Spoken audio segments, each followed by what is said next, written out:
Hi అండి. మరో mini వ్లాగ్‌తో మీ ముందుకైతే వచ్చేసానండి. ఇప్పుడైతే సమ్మర్ కదా! ప్రతి ఇంట్లో కూడా మామిడికాయలు ఉంటాయి కదండీ!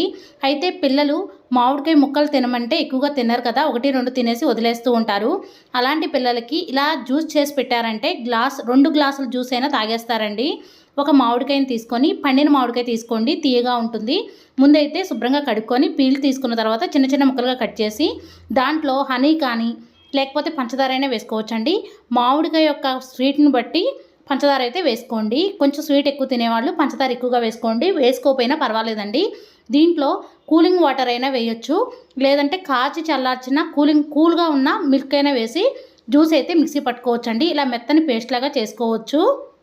నేనైతే మామిడికాయ ముక్కల్లో కొద్దిగా పంచదార వేసి, కూలింగ్ వాటర్ వేసి మిక్సీ అయితే పట్టేసానండి. మెత్తని పేస్ట్ లాగా అయితే చేశాను. లిక్విడ్ లాగా ఉండాలి అంటే కొంచెం కూలింగ్ వాటర్ ఎక్కువగా కలుపుకోవాలండి, లేదా పాలైనా కలుపుకోవచ్చు.